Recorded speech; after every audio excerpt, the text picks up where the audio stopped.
Hello everybody, how is it going?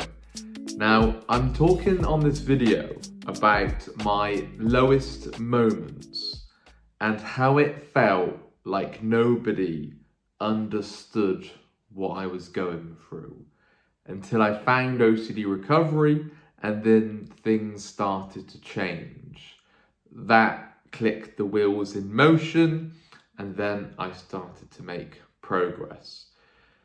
So, I remember when I first searched on Google intrusive thoughts, and also how do you stop your mind making up things from the past when you didn't do anything wrong? That was a big one. And also, how do you forget past events?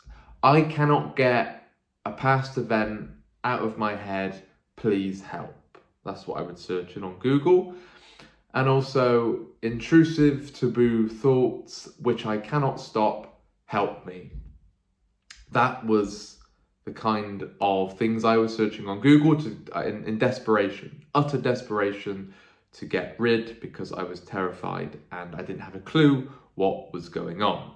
Now, due to my particular themes and my particular fears, which was latching to anything taboo, anything immoral, totally going against your values and your desires and the worst possible thing that you could think of, OCD was targeting. That's exactly what it was latching to. So I find it very difficult to reach out for help.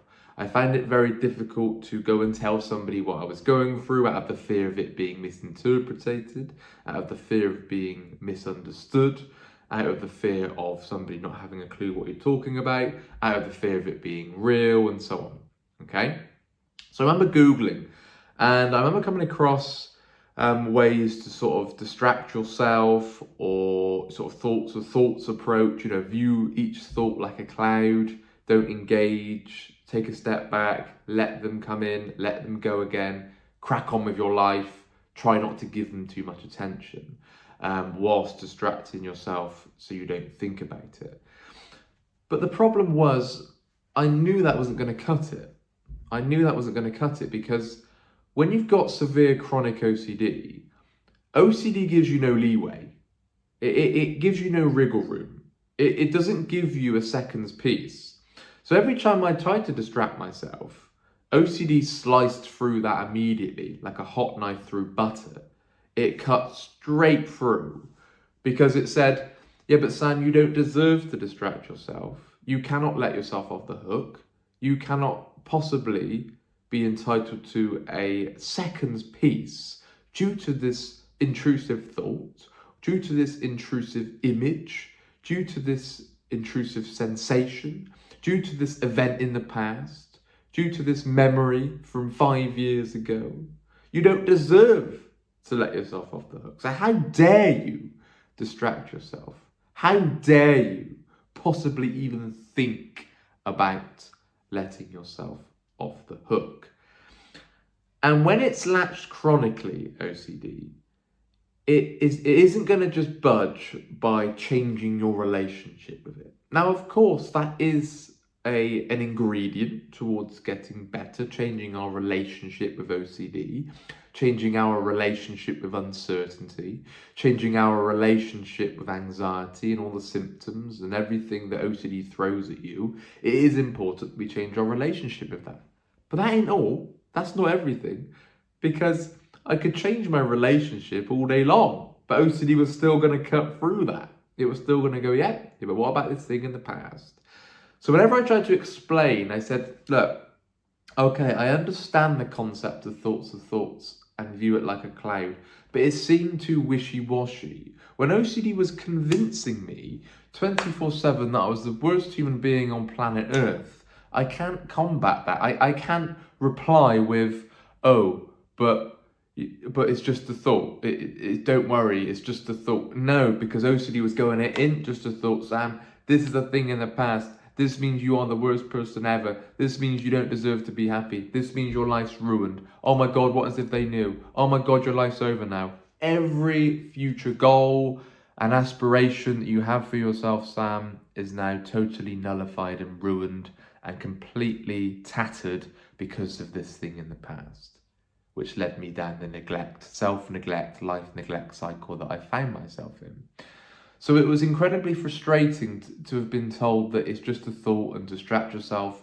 Distracting yourself from chronic OCD is like trying to outrun a bullet. You can't. OCD is going to get you. It's going to find you. It's chasing you. It's going to catch you. Okay? You can't outrun your whole life. Even if there is just that short-term distraction, OCD is there waiting to pounce again. And it isn't feasible. It isn't possible. Nor is it realistic to 24/7 distract yourself on a continual basis. That's not possible, because there'll be times where you are alone at 3 a.m. and you're staring at the ceiling and there is no distraction. There'll be at times when you're on an 18-hour flight and there is no room for distraction. There are times when you are just sat down with nothing really going on and there's no room for distraction. Plus, with constant distraction, you're going to crash and burn doing that, because it's just constantly on the go, 24/7. That isn't sustainable. That isn't a sustainable approach to a stable mental health. What we do here is we focus on getting better, but also staying better, which then in turn allows you to feel better in the long run. Okay? We don't just focus on the short run. We don't just focus on the feeling better right now, because quite often that does involve reassurance. That does involve compulsions. That does involve avoidance and getting that short-term temporary relief. The key word there being temporary. It isn't long-lasting. It isn't sustainable. What we focus on here is how do we get you better and keep you better, so you can stabilize your mental health and start flourishing and thriving in your life, even with OCD, even with an OCD brain. Because when you have coaching calls, we don't take OCD out of your brain. What we do is change the internal framework, and we show you and we guide you how your current framework, so your beliefs, your behaviors, your life structure, and everything in between, how that is allowing OCD to thrive. That right there is allowing and it's enabling OCD to flourish. So we look to disable that framework. We look to deconstruct that framework with healthier beliefs, less rigid beliefs, more flexible beliefs, not as black and white, not as all or nothing, shifting the perspective, so the intellectual changes, the philosophies change, how you're viewing things, okay, the belief systems take a huge overhaul. We start looking at your behaviors, all the avoidance behaviors, all the compulsions, that all they're doing is reinforcing the OCD cycle. They're reinforcing the OCD loop. So we go round and round and round and round like a carousel. The more we engage with compulsions, the more we pour fuel on a fire. So what we'll do on coaching calls and in these one-to-one calls, same thing, is that we'll look to cut those compulsions. But also, we don't just look to cut them, we find out why you're doing them. Because nobody's doing compulsions for no reason. There's always beliefs behind the compulsions. And these irrational beliefs can be quite hidden.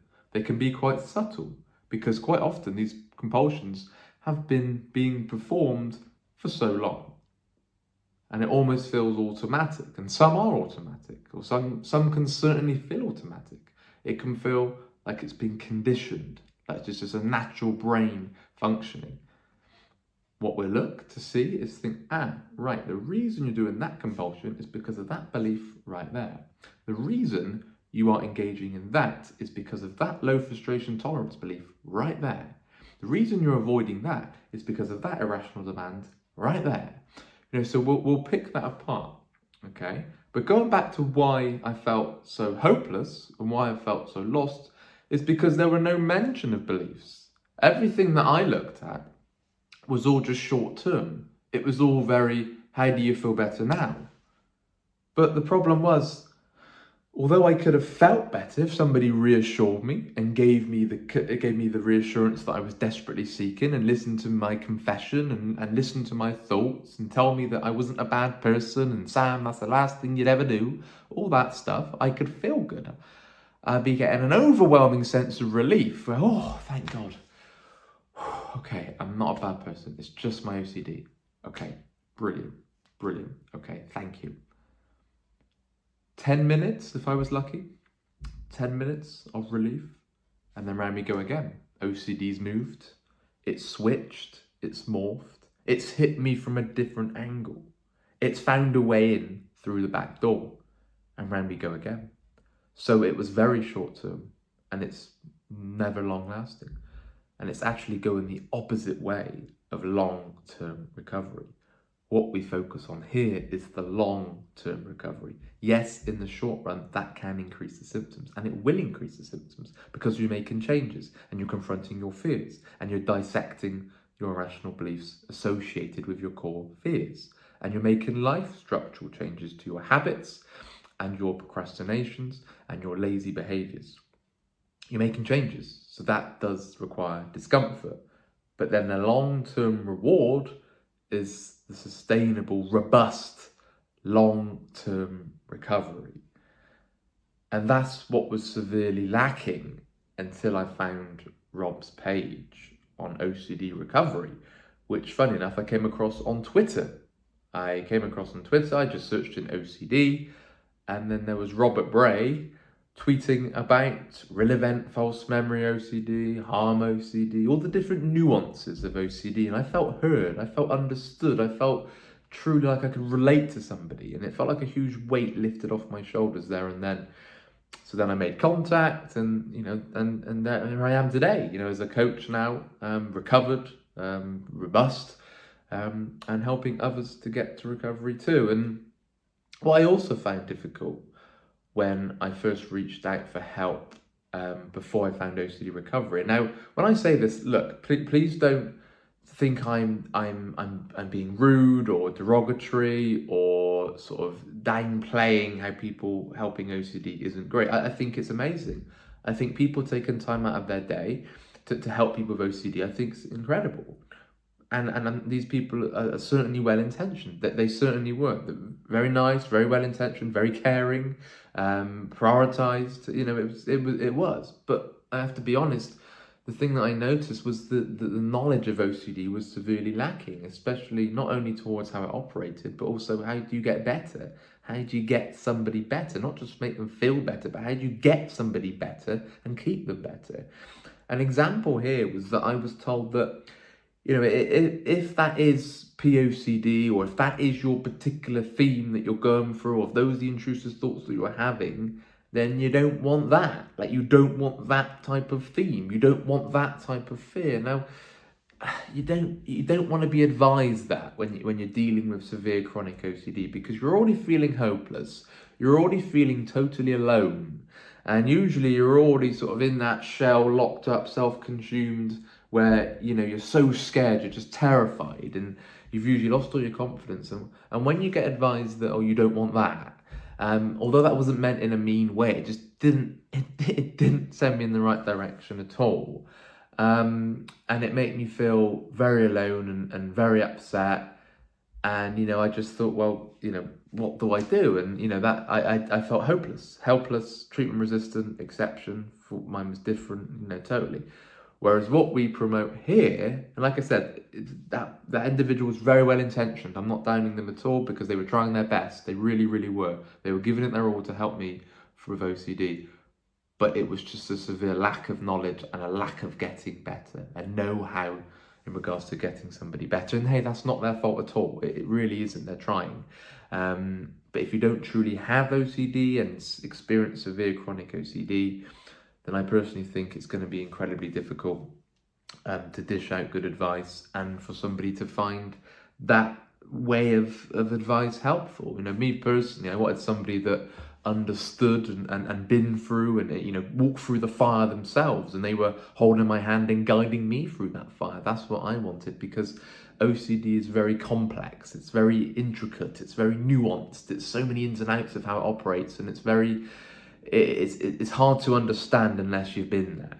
You know, I always say that it's very, very hard to fully grasp obsessive compulsive disorder unless you've been to fucking hell and back, unless you've been to rock bottom, unless you've been to the true depths of despair on the brink. You know, I find it very, very difficult for somebody who hasn't been there to give out effective advice, because every time you speak to me and all the coaches here, straight away I put myself in your position, I put myself in your shoes, and I'm going through it in my head thinking, right, okay, what steps would I have took there? What could I advise there? What could really help you? What could really get you to see that light at the end of the tunnel, that glimpse of hope which pulls you through another day and lead you and guide you towards recovery? That's the aim.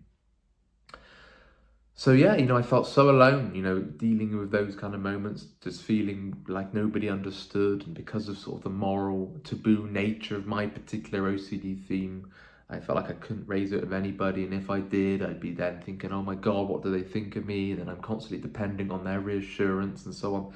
So no, I did feel trapped. I felt boxed. I felt penned in.